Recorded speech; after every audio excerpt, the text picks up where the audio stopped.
नमस्कार, आप सभी का स्वागत है मेरे चैनल की केमिस्ट्री में। आज अपन पढ़ रहे हैं क्लास 12th के चैप्टर 7 पी ब्लॉक एलिमेंट में ग्रुप 16 एलिमेंट। लास्ट वीडियो में अपन ने ग्रुप 15 एलिमेंट में नाइट्रिक एसिड और अमोनिया कंप्लीट कर लिया था। अब अपन स्टार्ट कर रहे हैं ग्रुप 16 एलिमेंट्स। अपने को पता है ग्रुप 16 में कौन कौन से एलिमेंट्स आते हैं। ग्रुप 16 में ऑक्सीजन, सल्फर, सेलेनियम, टेलुरियम और पोलोनियम, ये 5 एलिमेंट आते हैं ग्रुप 16 में। और इनको क्या और बोला जाता है, इनको चैल्कोजेन बोला जाता है। इनको चैल्कोजेंस बोला जाता है। चैल्कोजेंस क्यों बोला जाता है? चैल्कोजेन जो होते हैं उनका मतलब होता है ओर फॉर्मिंग एलिमेंट्स। अगर आप कभी ध्यान दें तो मोस्टली जो ओर प्रेजेंट हैं अर्थ क्रस्ट में, मोस्ट है ना, ऑलमोस्ट जो ओर्स हैं और इन अर्थ क्रस्ट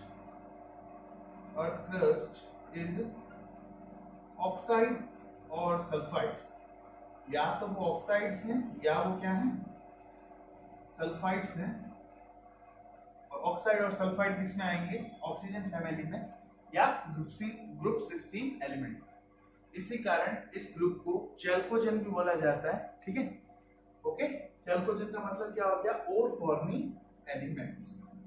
ये तो हो जाता है इनका जनरल इंट्रोडक्शन। उसके बाद अपन लेते हैं अकरेंस। अकरेंस मतलब ये पाए कहाँ जाते हैं। ठीक है, इन एलिमेंट को पता कैसे पाए कहाँ जाते हैं और इनका पता कैसे किया जाता है। अकरेंस, जब अकरेंस की बात की जाती है तो अपने जो ऑक्सीजन है, ऑक्सीजन मोस्ट अबंडेंट एलिमेंट है नेचर में। ऑक्सीजन मोस्ट अबंडेंट एलिमेंट है नेचर में। और ये अर्थ क्रस्ट में 46.6% के अप्रोक्स में पाया जाता है। किसकी फॉर्म में? ऑक्साइड्स की फॉर्म में। ठीक है, ऑक्साइड्स की फॉर्म में अप्रोक्स 46.6 पाया जाता है परसेंट आपके अर्थ क्रस्ट में। अर्थ क्रस्ट मतलब जो आपके जमीन के अंदर है, जिसको भूगर्भ बोला जाता है। अर्थ क्रस्ट 46.6% के अप्रोक्स पाया जाता है। उसके अलावा 20.9% मतलब अप्रोक्स 21% ऑक्सीजन जो होता है वो आपके एटमॉस्फेरिक ऑक्सीजन प्रेजेंट है। एटमॉस्फेरिक ऑक्सीजन प्रेजेंट होती है। ठीक है, तो ये हो जाता है ऑक्सीजन कैसे पाया जाता है? ऑक्साइड्स की फॉर्म में और एटमॉस्फेरिक ऑक्सीजन की फॉर्म में। उसके बाद बात आती है सल्फर की। सल्फर की जब बात आती है तो सल्फर आपके अर्थ क्रस्ट में है टोटल 0.03 से 0.1%, 0.03 से 0.1% तक अर्थ क्रस्ट में प्रेजेंट रहता है। और सल्फर आपके मोस्टली या तो सल्फाइड्स की फॉर्म में प्रेजेंट रहता है या सल्फेट्स की फॉर्म में प्रेजेंट रहता है।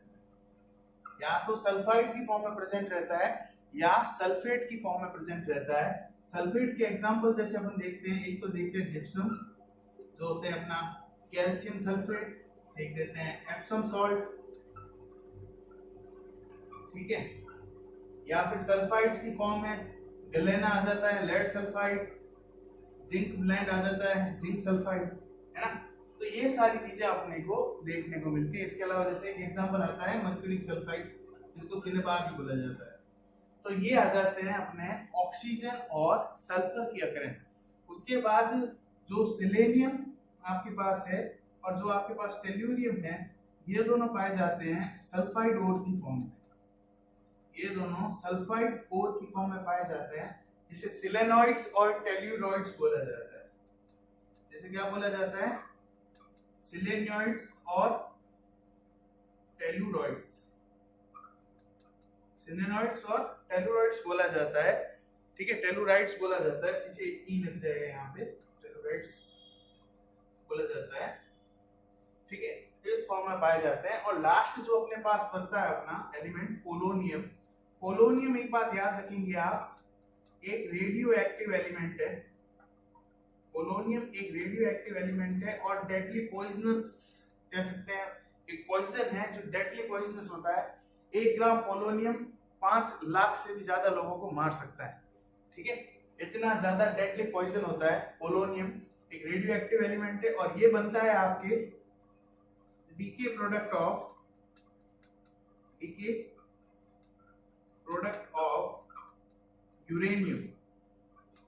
यूरेनियम और थोरियम। यूरेनियम और थोरियम के डीके प्रोडक्ट से बनता है और पोलोनियम बहुत ही ज्यादा डेडली पॉइजन होता है। ठीक है, जैसा मैंने आपको एक फैक्ट बताया कि 1 ग्राम पोलोनियम 5 लाख से ज्यादा लोगों को मारने में सक्षम है। ठीक है, तो ये इनकी हो जाती है अकरेंस, मतलब ये एलिमेंट नेचर में किस फॉर्म में पाए जाते हैं। ठीक है, यहाँ पे अपन मोस्टली 4 एलिमेंट को लेकर चलेंगे, वो है अपने पास ऑक्सीजन, सल्फर, सिलेनियम और टेलुरियम। पोलोनियम को अपन नहीं लेंगे क्योंकि ये एक रेडियो एक्टिव एलिमेंट है।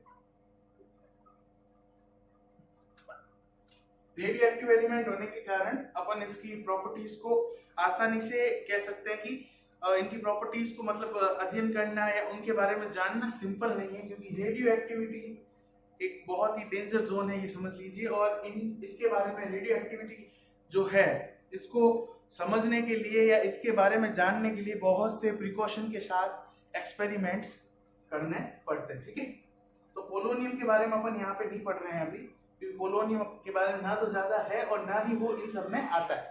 इन सब में जो आता है अपने नॉर्मल कैरेक्टरिस्टिक के साथ वो ये 4 एलिमेंट ही आते हैं। तो अपन क्या कर लेते हैं, अब इनको रफ कर लेते हैं, देन इनके अपन कैरेक्टरिस्टिक्स पॉइंट पढ़ेंगे। जैसे इलेक्ट्रॉनिक कॉन्फ़िगरेशन हो गया, इनकी आयोनाइजेशन एंथैल्पी हो गई, इनकी इलेक्ट्रॉन गेन एंथैल्पी हो गई, इलेक्ट्रोनेगेटिविटी हो गई। ठीक है, इन सब के बारे में पढ़ेंगे। Okay,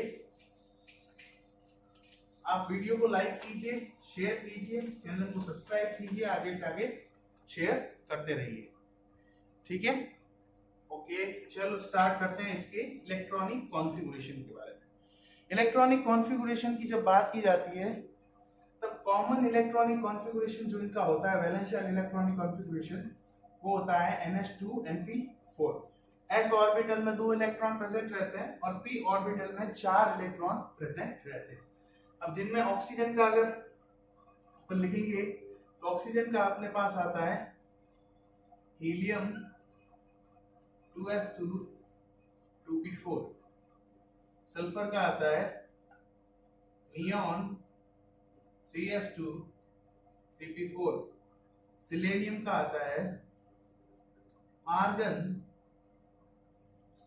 3d10 4s2 4p4, tellurium का आता है क्रिप्टन 4d10 5s2 5p4, और उसके बाद पोलोनियम का जो एक रेडियो एक्टिव एलिमेंट है उसका आता है xenon 4f14 5d10 6s2 6p4। Okay, तो ये इनके इलेक्ट्रॉनिक कॉन्फ़िगरेशन हो जाते हैं। ठीक है, तो कभी कभी क्या होता है कि छोटे क्वेश्चंस के फॉर्म में पूछ लिया जाता है कि इसका इलेक्ट्रॉनिक कॉन्फ़िगरेशन क्या है, या सिलेनियम का क्या है, या टेलुरियम का क्या है, इसको पूछ लिया जाता है। उसके बाद अपन बात करते हैं अपने जो नेक्स्ट एक पॉइंट आता है अपना एटॉमिक रेडियस या आयोनिक रेडियस बोलते हैं ना, एटॉमिक रेडियस और आयोनिक रेडियस, एंड लगा देते हैं बीच में। Atomic radius and ionic radius के बारे में जिस टाइम बात की जाती है तो जब आप ग्रुप में अप टू डाउन जाते हो ना, जब आप ग्रुप में अप टू डाउन जाते हो या टॉप टू बॉटम जाते हो तो एटॉमिक साइज जो होती है आपकी, एटॉमिक साइज जो होती है वो आपकी इंक्रीज होती है। एटॉमिक साइज इंक्रीज होने का कारण क्या होता है, due to increase in number of shells, due to increase in number of shells. क्योंकि जब आप अप टू डाउन जाते हो तो नंबर ऑफ सेल जो है आपके वो इंक्रीज होते हैं, और नंबर ऑफ सेल इंक्रीज होने के कारण इनकी साइज भी इंक्रीज होती है। बट यहाँ पे एक थिंग आती है कि ऑक्सीजन जो होता है उसकी साइज एक्सेप्शनली स्मॉल होती है, मतलब बहुत ही ज्यादा कम साइज होती है। ऐसा किस कारण होता है, तो जब आप ऑक्सीजन के बारे में पढ़ेंगे, ठीक है, तो आप देखेंगे कि ऑक्सीजन जो होता है वो एक हाईली इलेक्ट्रोनेगेटिव एलिमेंट है। ऑक्सीजन एक हाईली इलेक्ट्रोनेगेटिव एलिमेंट है, मतलब इसके जो इलेक्ट्रॉन्स हैं उसके ऊपर न्यूक्लियस की कपड़ बहुत ज्यादा होती है। कैसे कि जो ऑक्सीजन के पास हाईली इलेक्ट्रोनेगेटिविटी होने के कारण इसका न्यूक्लियस और इलेक्ट्रॉनों के बीच में जो अट्रैक्शन है, यहां पे अपन लिखेंगे न्यूक्लियस इलेक्ट्रॉन अट्रैक्शन जो है वो बहुत ही ज्यादा होता है, और न्यूक्लियस इलेक्ट्रॉन अट्रैक्शन ज्यादा होने के कारण इनकी साइज बहुत ही ज्यादा छोटी हो जाती है। क्यों? क्योंकि न्यूक्लियस इलेक्ट्रॉनों को अपनी ओर अट्रैक्ट करेगा, और अट्रैक्ट करने के कारण यहाँ पे इनकी साइज में क्या होगा, डिक्रीमेंट देखने को मिलेगा। इसलिए ऑक्सीजन की साइज एक्सेप्शनली स्मॉल होती है। एक्सेप्शनली स्मॉल का मतलब इन सब के कंपैरिजन में बहुत ज्यादा छोटी। ठीक है, ये होता है एटॉमिक रेडियस और आयोनिक रेडियस के बारे में। नेक्स्ट अपन पॉइंट लेते हैं यहाँ पे ionisation enthalpy. Ionisation enthalpy, ionisation enthalpy में भी वही ट्रेंड फॉलो होता है। जब आप अप टू बॉटम जाते हो या टॉप टू बॉटम जाते हो तब वहां पे आयोनाइजेशन एंथैल्पी क्या होती है, डिक्रीज होती है। आयोनाइजेशन एंथैल्पी डिक्रीज होती है। क्यों? क्योंकि साइज जो होती है, एटॉमिक साइज जो होती है वो बढ़ती है, और जब एटॉमिक साइज बढ़ती है तब यहाँ पे इनके वैलेंस शेल में जो इलेक्ट्रॉन की पकड़ है, न्यूक्लियस जो है उसका अट्रैक्शन है इलेक्ट्रॉन के साथ, वो कम होता रहता है। तो एक बड़ी साइज का एटम है, वहां पे न्यूक्लियस की कह सकते हैं अपन पकड़ बहुत कम होती है इलेक्ट्रॉन से, तो अपन आसानी से इलेक्ट्रॉन को निकाल सकते हैं और आयोनिक एंथैल्पी क्या कम हो जाती है। इसको जस्ट ऐसे समझा जा सकता है कि एक बिल्कुल स्टेडियम का कॉर्नर है और स्टेडियम का सेंटर पॉइंट है। तो स्टेडियम के कॉर्नर से किसी भी आदमी को निकालना बहुत इजी होता है, जबकि स्टेडियम के सेंटर पॉइंट से किसी भी आदमी को निकालना थोड़ा डिफिकल्ट हो जाता है। तो यही यहाँ पे खेल आयोनाइजेशन एंथैल्पी के साथ है। एक बात और, ग्रुप 16 की जो आयोनाइजेशन एंथैल्पी है वो क्या होती है, कम होती है या लो होती है ग्रुप 15 से। ग्रुप 15 से ऐसा क्यों होता है? ग्रुप 15 में half field electronic configuration present रहता है, इस कारण ग्रुप 15 में से इलेक्ट्रॉन को निकालना डिफिकल्ट होता है। जबकि अगर ग्रुप 16 में से एक इलेक्ट्रॉन निकाल दिया जाए, जैसे अपन ऑक्सीजन की ही बात करते हैं, ऑक्सीजन का एक इलेक्ट्रॉनिक कॉन्फ़िगरेशन है हीलियम 2s2 2p4। अगर यहां से एक इलेक्ट्रॉन निकाल दिया अपन तो यहाँ पे इसका इलेक्ट्रॉनिक कॉन्फ़िगरेशन हो जाएगा हीलियम 2s2 2p3, और ये एक half field stable electronic configuration है। और half field stable electronic configuration होने के कारण ग्रुप 16 के एलिमेंट जो है वो आसानी से इलेक्ट्रॉन को डोनेट कर देते हैं और जल्दी से जल्दी ग्रुप 15 एलिमेंट के इलेक्ट्रॉनिक कॉन्फ़िगरेशन को लेने की कोशिश करते हैं, और उनका इलेक्ट्रॉनिक कॉन्फ़िगरेशन 2p3 हो जाता है। ठीक है, तो ये हो जाता है आयोनाइजेशन एंथैल्पी के बारे में। उसके बाद अपन बात करते हैं इलेक्ट्रॉन गेन एंथैल्पी के बारे में। तो पहले इसको थोड़ा रफ कर देते हैं, देन उसके बाद इलेक्ट्रॉन गेन एंथैल्पी के बारे में चर्चा करते हैं। ओके, अगर आपको समझ में नहीं आ रहा हो तो आप कमेंट सेक्शन में लिख के बता सकते हैं। आपकी मतलब जो भी डाउट होगा आपका उसको क्लियर किया जाएगा। चलो आगे स्टार्ट करते हैं अपन। इलेक्ट्रॉन गेन एंथैल्पी क्या होती है? Electron gain enthalpy I think आप सभी को पता होगा कि कभी भी कोई भी एटम है आपके, उसकी गैसियस स्टेट में उसके आउटर शेल में इलेक्ट्रॉन ऐड करने पर जो एनर्जी इवॉल्व होती है उसको उसकी इलेक्ट्रॉन गेन एंथैल्पी बोला जाता है। ठीक है, एक बात लिख लेते हैं। नेक्स्ट पॉइंट है अपना इलेक्ट्रॉन गेन एंथैल्पी। तो जब आप इलेक्ट्रॉन गेन एंथैल्पी की बात करते हैं तब आप क्या कर रहे हैं? Add one electron in outer shell of atom. जब आप आउटर शेल ऑफ एटम में एक इलेक्ट्रॉन ऐड करते हैं तो वहां पे क्या होती है? एनर्जी इवॉल्व होती है या एनर्जी बाहर निकलती है, उसको क्या बोला जाता है? Electron gain enthalpy. अब यहाँ पे इलेक्ट्रॉन गेन एंथैल्पी लेने का मतलब क्या है? ऑक्सीजन की इलेक्ट्रॉन गेन एंथैल्पी सल्फर से लेस नेगेटिव होती है। ठीक है, oxygen show less negative less negative का मतलब ऑलमोस्ट पॉजिटिव है ना, less negative electron gain enthalpy than sulphur.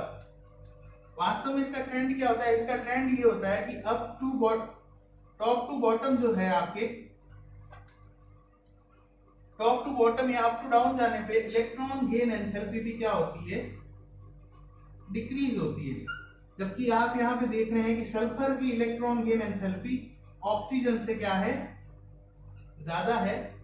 ऐसा क्यों होता है, तो ऑक्सीजन ऐसा होता है, ऑक्सीजन की स्मॉल साइज के कारण, ठीक है, ऑक्सीजन की स्मॉल साइज होने के कारण ऐसा होता है। होता क्या है कि अगर ऑक्सीजन की स्मॉल साइज है और अगर एक एटम एक इलेक्ट्रॉन बाहर से आ रहा है, अगर आप यहाँ पे भी एक ऐड इलेक्ट्रॉन कर रहे हो तो यहाँ पे इलेक्ट्रॉन इलेक्ट्रॉन रिपल्शन बहुत ज्यादा हो जाता है। यहाँ पे इलेक्ट्रॉन इलेक्ट्रॉन रिपल्शन होता है और उस कारण स्टेबिलिटी क्या होती है, स्टेबिलिटी क्या होती है, डिक्रीज होती है। इस कारण ऑक्सीजन आउटर इलेक्ट्रॉन को लेने में, मतलब लेने का नेचर नहीं दिखाता है। ऑक्सीजन मोस्टली एक इलेक्ट्रॉन देने का नेचर दिखाएगा, लेने वाला नेचर नहीं दिखाएगा, इसलिए उसकी less negative electron gain enthalpy होती है। जबकि सल्फर वगैरह में क्या होता है, वहां पे बहुत सारी जगह प्रेजेंट रहती है और वहां पे इजीली एक इलेक्ट्रॉन को एक्सेप्ट किया जा सकता है। ओके, ये हो जाता है इसकी इलेक्ट्रॉन गेन एंथैल्पी के बारे में। अब लास्ट जो इसका यहाँ पे ट्रेंड आता है वो आता है इलेक्ट्रोनेगेटिविटी के बारे में। तो अपन इलेक्ट्रोनेगेटिविटी के बारे में पढ़ लेते हैं, लास्ट ट्रेंड, ठीक है। इलेक्ट्रोनेगेटिविटी क्या होती है, इलेक्ट्रोनेगेटिविटी